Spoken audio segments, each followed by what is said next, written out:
తెలంగాణ రాష్ట్రంలో విగ్రహాలకు సంబంధించినటువంటి ఒక వివాదం మాత్రం నడుస్తూ ఉంది. ప్రధానంగా బాలసుబ్రహ్మణ్యానికి సంబంధించినటువంటి విగ్రహాన్ని రవీంద్ర భారతి వేదికగా డిసెంబర్ 15న ఆవిష్కరిస్తామని ఇప్పటికే ప్రకటించినటువంటి పరిస్థితి. ఇక ఆ విగ్రహం అక్కడ పెట్టకూడదనేటువంటి మాటలు తెలంగాణ ఉద్యమకారుల నుంచి అయితే వస్తూ ఉన్నాయి. పదే పదే అసలు ఆంధ్రాకు సంబంధించినటువంటి విగ్రహాలను ఇక్కడ ఎందుకు పెడుతున్నారు, రోషయ్య, ఎన్టీఆర్ లాంటి వాళ్ళ గురించి తెలంగాణకు సంబంధం ఏంటి అనేటువంటి ప్రశ్నలు కూడా లేవనెత్తుతున్నటువంటి పరిస్థితి. ఇదే అంశంపైన మనతో మాట్లాడడానికి సీనియర్ సంపాదకులు కె శ్రీనివాస్ సార్ ఉన్నారు. సార్ నమస్తే.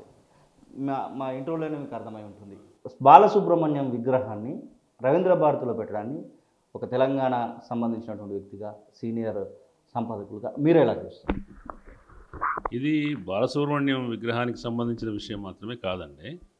విగ్రహాల వివాదం తెలంగాణ ఉద్యమకాలం నుంచి ఉంది. మీకు మిలియన్ మార్చ్ సమయంలో విగ్రహాల మీద ఉద్యమకారులు తెలిపిన నిరసన మనకు తెలిసే ఉంటుంది. ఎందుకంటే ఉమ్మడి రాష్ట్రంలో తెలంగాణకు సంబంధించిన వ్యక్తులకు, ప్రముఖులకు, కవులు, కళాకారులు, ఎవరైనా రాజకీయ నాయకులు ఎవరైనా వాళ్లకు కావాల్సినంత గుర్తింపు రాలేదు. హైదరాబాద్ రాజధానిలో అంతా కూడా ఇతర ప్రాంతాలకు చెందిన వాళ్ళ విగ్రహాలే ఉంటున్నాయి అనేది ఆనాడు ఉద్యమకాలంలో ఒక అంశంగా ఉంది. దాని నిరసన ఎట్లా వ్యక్తమైందో మనం చూసాం. వాళ్ళు కూడా బాలసుబ్రహ్మణ్యం వ్యక్తికి సంబంధించిన విషయం కాదు. బాలసుబ్రహ్మణ్యం అనే వ్యక్తి తెలంగాణ ప్రజలు కూడా చాలామంది ఆయన పాటలు వింటారు, ఆయన అభిమానిస్తారు, ఆయన చనిపోయినప్పుడు చాలా బాధపడ్డారు, ఇవన్నీ ఉన్నాయి. ఇది వ్యక్తిగతంగా దాన్ని తీసుకెళ్తే ఏమవుతుందంటే బాలసుబ్రహ్మణ్యం మంచి గాయకుడా కాదా, అతని వ్యక్తిత్వం ఏంటి, ఇటువంటి చర్చలు వస్తాయి. ఈ చర్చను పక్కకు తీసుకెళ్లే విషయం అవుతుంది. ఇప్పుడు ఏంటంటే తెలంగాణ రాష్ట్రం ఏర్పడిన తర్వాత తెలంగాణ రాష్ట్ర ప్రభుత్వ అధికారిక సాంస్కృతిక స్థలం కేంద్రమైన రవీంద్ర భారతిలో ఎవరి విగ్రహం పెడుతున్నామనే సమస్య. ఆల్రెడీ అక్కడ ఘంటసాల గారి విగ్రహం ఉన్నది, అది బాలసుబ్రహ్మణ్యమే ఉన్నారు. దాన్ని ఎవరు అభ్యంతరం చెప్పట్లే కదా. కానీ ఇంకో విగ్రహం కూడా మళ్ళీ ఇతర ప్రాంతానికి చెందిన గాయకులదే పెట్టడం మీద వీళ్ళకి అభ్యంతరం, ఉద్యమకారులు అభ్యంతరం చెప్తున్నారు. తెలంగాణకు సంబంధించిన గాయకులు చాలామంది ఉన్నారు, తెలంగాణకు సంబంధించిన ప్రముఖులు, సాంస్కృతిక వ్యక్తులు ఉన్నారు. వాళ్ళవేమీ రాకుండానే మళ్ళీ వరుసగా ఇదే పెట్టాం. అమీర్పేటలో ఎన్టీ రామారావు విగ్రహం కానివ్వండి, ఇంకో చోట రోషయ్య విగ్రహం కానీ, ఇవన్నీ వచ్చినప్పుడు ఈ ప్రశ్నలు వచ్చినాయి. ఆ ప్రశ్నలను పట్టించుకోవాల్సిన అవసరం ప్రభుత్వం మీద ఉన్నది. అట్లా కాకుండా వాళ్ళు నిరసన తెలిపిన వాళ్ళని ఏదో చేస్తాను, అట్లా చేస్తాను, ఇట్లా చేస్తాను, అణిచివేస్తాననే పద్ధతిలో ప్రభుత్వ పెద్దలు మాట్లాడటం సరైనది కాదు. ఇవాళ కూడా ఆయన తెలంగాణలో తగినన్ని చోట్ల తెలంగాణ వ్యక్తుల విగ్రహాలు స్థాపించిన తర్వాత బోల్డంత స్థలాలు ఉన్నాయి, బోల్డంత ప్రదేశాలు ఉన్నాయి, అక్కడ ఎవరివైనా విగ్రహాలు పెట్టుకోవచ్చు. ఇక్కడ న్యాయం జరగలేదన్న సమస్య. వాళ్ళని పెట్టడం వల్ల ఏదో కొత్తగా జరుగుతుందని కాదు, పెట్టడం అనేది జరుగుతున్న అన్యాయాన్ని ఇంకా కొనసాగించడం అవుతుంది. కాబట్టి దాన్ని అట్లా అర్థం చేసుకోవాలి. బాలసుబ్రహ్మణ్యం చర్చ కాదు. ఏ వ్యక్తి అయినా ఇతర ప్రాంతాలకు చెందిన వ్యక్తి విగ్రహం పెట్టడానికి, ఆ స్థలంలో పెట్టడానికి, ఈ సమయంలో పెట్టడానికి ఉద్యమకారులకు అభ్యంతరం ఉంది. 2 సంవత్సరాలు అయింది తెలంగాణలో కాంగ్రెస్ ప్రభుత్వము, రేవంత్ రెడ్డి ముఖ్యమంత్రి అయ్యి. నిన్నటితో 2 సంవత్సరాలు గడిచిపోయింది. ఈ 2 సంవత్సరాల పరిపాలన చూశారు. గతంలో కేసీఆర్ 10 ఏళ్ల పరిపాలన చూశారు దాదాపుగా. రెండింటిని బేరుజు వేసుకొని మాట్లాడాలనుకుంటే రెండింటిని పోల్చడం సరి కాదు. ఇంకా 2 సంవత్సరాల పాలనలో నిజానికి బీఆర్ఎస్ కూడా మీరు చూసారు, తెలుగు యూనివర్సిటీకి సురవరం ప్రతాప్ రెడ్డి పేరు పెట్టడం విషయంలో జాప్యం జరుగుతూనే వచ్చింది. మరియు మహిళా విశ్వవిద్యాలయానికి చాకలైలమ్మ పేరు కూడా రేవంత్ రెడ్డి వచ్చిన తర్వాతే పెట్టారు. అటువైపున కూడా సాంస్కృతిక రంగంలో కేసీఆర్ పూర్తి న్యాయం చేశాడని చెప్పడానికి లేదు. ఆయన కూడా చివరి కాలంలో తెలంగాణ అస్తిత్వాన్ని వదులుకొని భారత రాష్ట్ర సమితిగా మార్చేసి చాలా ఆయన కూడా ఈ ఐడెంటిటీ విషయంలో అన్యాయం చేశారు. అయితే కేసీఆర్ను కాదని రేవంత్ రెడ్డిని ప్రజలు ఎన్నుకున్నారు. ఆయనకంటే మించిన సంక్షేమాన్ని, ఆయనకంటే మించిన పరిపాలనని, ఆయనకంటే మించి తెలంగాణ అస్తిత్వానికి గౌరవాన్ని తీసుకొస్తాడని చేశారు. అవి ఆయన చేస్తున్నాడా లేదా అని ఒకసారి ఆలోచించాల్సిన అవసరం ఉంది. ఈయన కూడా మళ్ళీ 4వ నగరం, వర్టికల్ అభివృద్ధి, మేడలు కట్టడం, గ్రాఫిక్స్ చూపించడం, ఇవాళ పేపర్లో చూశారు కదా అడ్వర్టైజ్మెంట్ ఎట్లా ఉందో, అది ఒక ఇంకొక అమరావతి ఇక్కడ పెట్టడానికి ప్రయత్నిస్తున్నట్టుగా అనిపిస్తుంది తప్ప తెలంగాణ ఆత్మకు సంబంధించిన అభివృద్ధి అనేది కనపడట్లేదు.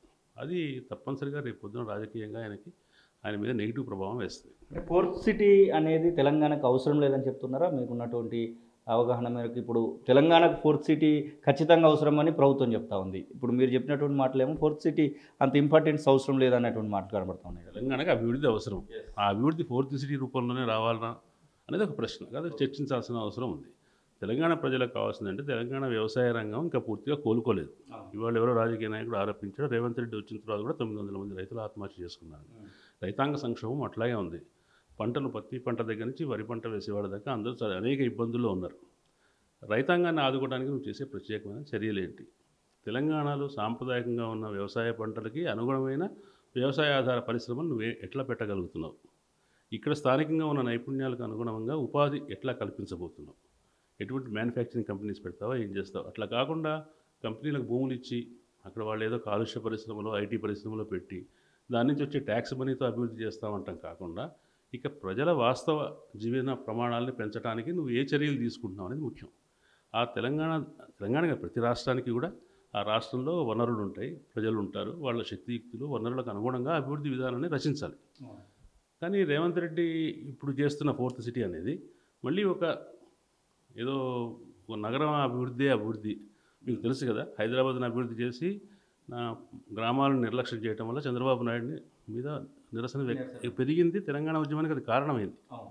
మళ్ళీ నువ్వు ఈ వర్టికల్ అభివృద్ధిని ఓఆర్ఆర్ లోపల పెంచేసి ఓఆర్ఆర్ అవతల వివాదాస్పద పరిశ్రమలు పెట్టి ఏదో కొద్దిగా స్థలం మిగిలితే దాన్ని వ్యవసాయానికి పరిమితం చేస్తే తెలంగాణ అంతా నగరం అయిందనుకోండి, ఏం తింటారు? ప్రజల జీవనాధారాలు పెరుగుతాయా? ఈ అభివృద్ధి వల్ల ప్రభుత్వానికి ట్యాక్స్ మనీ వస్తుందేమో కానీ ఇక్కడ స్థానిక ప్రజలకు జీవనాధారాలు పెరుగుతాయా లేదా అని ప్రశ్న. ఇక్కడి ప్రజలకు అవసరమైన ప్రజల ఆధారితమైన అభివృద్ధి విధానం అవసరం.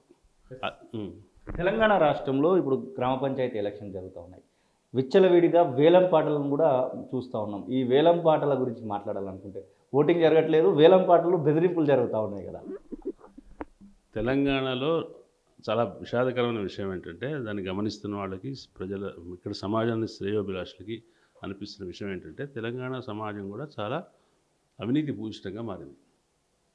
ఇక్కడ రాజకీయ వ్యవస్థ అంతా కింద నుంచి పైదాకా కూడా ప్రజల సంక్షేమం కోసమో ప్రజలకు పనిచేయడం కోసమో కాకుండా ఎవరికి వాళ్ళు పలుకుబడిని డబ్బును పెంచుకోవడానికి ప్రయత్నించడమే ఒక రాజకీయాల్లో వాళ్ళ ఆచరణగా మారింది.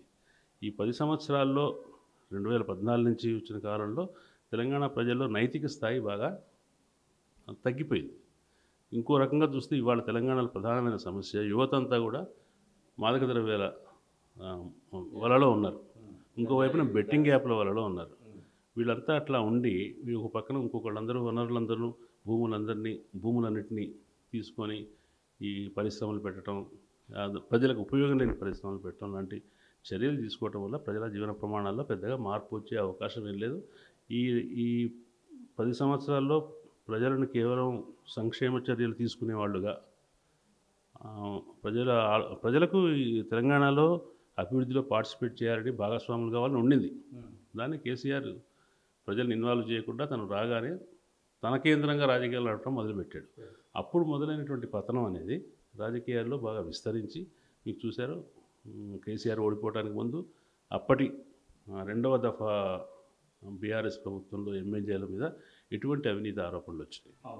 రాజకీయ వ్యవస్థ దాని కొనసాగింపు వాళ్ళ గ్రామస్థాయికి వెళ్ళి వీళ్ళందరూ కూడా ప్రభుత్వంతో యాక్సెస్ కోసం ప్రభుత్వంతో సంబంధాల కోసం ప్రయత్నిస్తూ తమ ఉనికిని నిలబెట్టుకునేవాళ్ళే. కాబట్టి అట్లా దాని ఆధారంగా ఆదాయం పొందాలనుకునేవాళ్ళు. కాబట్టి సహజంగానే ఎన్నికల్లో డబ్బులు పెడతారు. డబ్బులు ఉన్న వాళ్ళే ఎందుకంత వేలంపాడి తీసుకుంటున్నారంటే దాని నుంచి అంత లాభం ఉంటుందని అర్థం కదా. అది చాలా దురదృష్టకరమైన విషయం.